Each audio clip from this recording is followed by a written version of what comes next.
माँ बदल गई। कहानी उस घर की है जहाँ बहू और बेटी को एक माना जाता था, लेकिन फिर अरे शिखा बेटा, तू रसोई में क्यों घुसी रहती है? जा, रोटी मैं बना लूंगी। नहीं नहीं माँ जी, आप बैठिए, बस सारा खाना बन ही गया है। श्वेता को बोल देती हूँ, वो खाना लगा देगी सबका। सॉरी भाभी, मेरे पास वक्त नहीं है।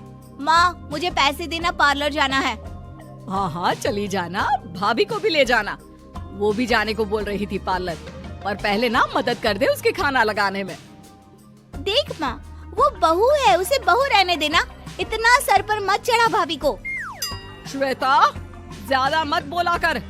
बहू और बेटी में कोई फर्क नहीं होता है। जा जाकर काम कर। ननद को माँ का भाभी से इस तरह प्यार करना बिल्कुल अच्छा नहीं लगता। वो बार बार किसी न किसी तरह माँ को भाभी के खिलाफ भड़काती रहती, लेकिन कोई फायदा ना होता। एक रोज, अरे बेटे किशन, जा बहू को कहीं घुमा कर ला। सारा दिन घर में काम करती रहती है। हाँ हाँ माँ, हम लोग जा रहे हैं ना गोवा। अच्छा जी, भाभी ने तो हमें बताया भी नहीं। वैसे तो सारी पंचायत करती है, ये गोवा वाली बात क्यों छुपा गई हमसे? अरे क्योंकि उसे खुद नहीं पता था बहन। मुझे टिकट सस्ती मिल रही थी तो मैंने बुक कर दिया।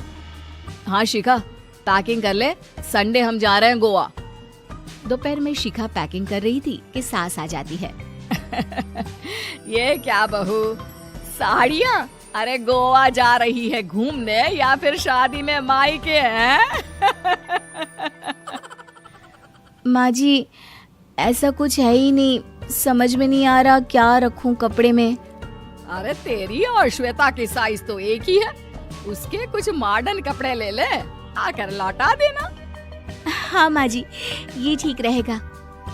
शिखा श्वेता के पास जाती है और उससे कपड़े मांगती है।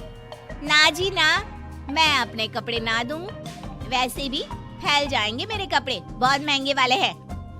शिखा मुंह लटकाकर कमरे में आ जाती है तो सास कहती है, चल तैयार हो जा, तुझे मैं शॉपिंग करा कर लाती हूँ गोवा की। बस फिर क्या था, सास बहू निकल जाते हैं मार्केट और एक से बढ़कर एक ड्रेस खरीद कर घर आते हैं। पहले बता देती कि नए कपड़े दिलाने वाली है भाभी को, तो मैं अपने ही दे देती ना भाभी को, मुझे दिला देती नए कपड़े। देख श्वेता, परिवार का मतलब सबके साथ रहना होता है, ना कि सिर्फ अपना सोचना। वैसे भी तुझे अच्छे संस्कार सीखने चाहिए। और रही बात कपड़ों की, तो शिखा, आज से घर पर भी तू मॉडर्न कपड़े ही पहनेगी। कोई जरूरत नहीं है ये साड़ी वाड़ी लपेटने की। अब क्या था, घर पर श्वेता और शिखा एक जैसे रहते। एक बार पड़ोसन आती है। अरे बेटा, अपनी माँ को तो बुलाना, जरा बात करनी है।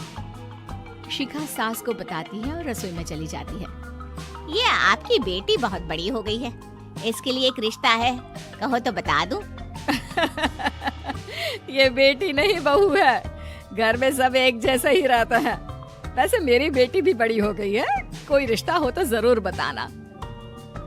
पड़ोसन रिश्ता लेकर उन लोगों के घर आती है। तब श्वेता की होने वाली सास कहती है, तो ये घर है, कितने मंजिल का है? और ये बहू ने आपकी क्या पहन रखा है, जीन्स टॉप? अरे भाई, साड़ी वाड़ी नहीं है क्या इसके पास? देखिए, सर्दी है तो साड़ी में बहू कैसे मैनेज करती, वैसे पहनती है साड़ी भी। देखिए, हम लोग ठहरे पैसे वाले लोग, कोई कमी नहीं है हम लोगों के पास पैसों की, बहुत पैसे हैं, जमीन, नौकर चाकर, कार, सब कुछ है, लेकिन घर में संस्कारी बहू चाहिए। समझ रही है ना आप?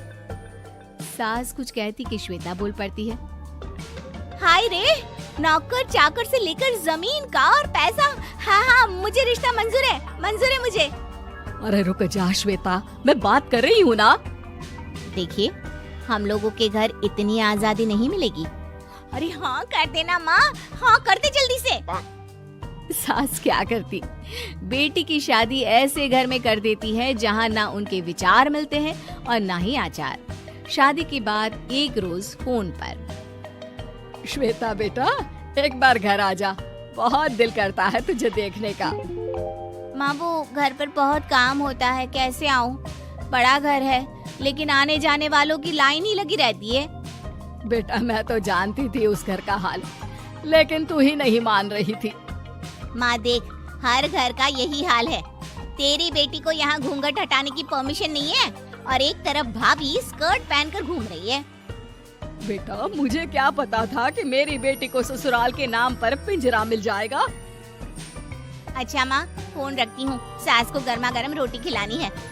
तुम लोगों की तरह नहीं कि एक रोटी बनाओ, एक सब्जी बनाओ, फिर सारा दिन फ्री होकर घूमो।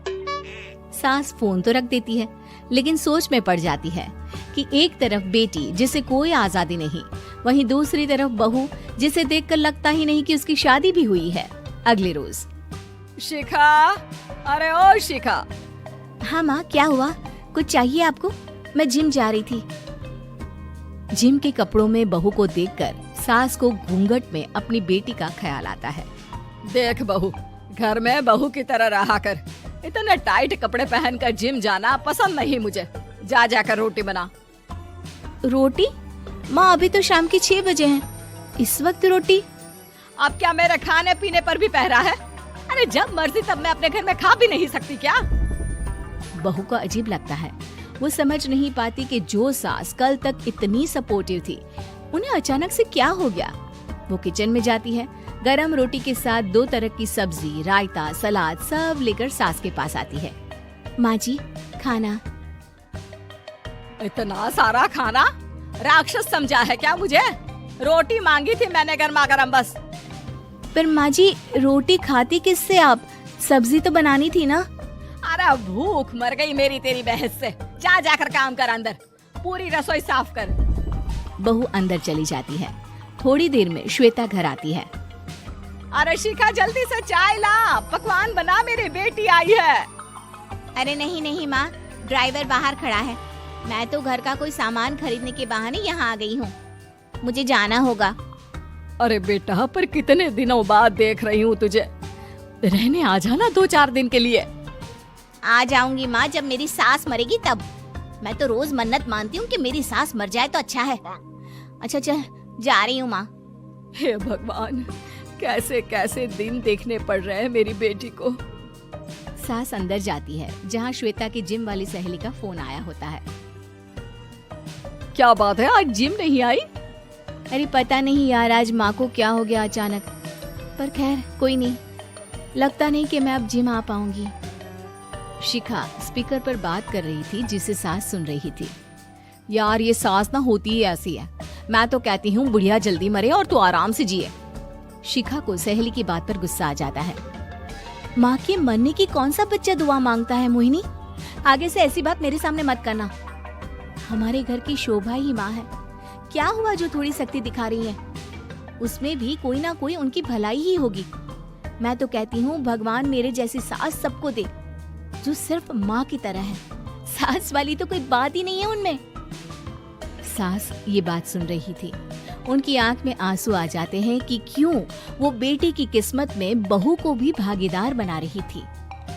शिखा, अरे ओ शिखा, क्या हो गया?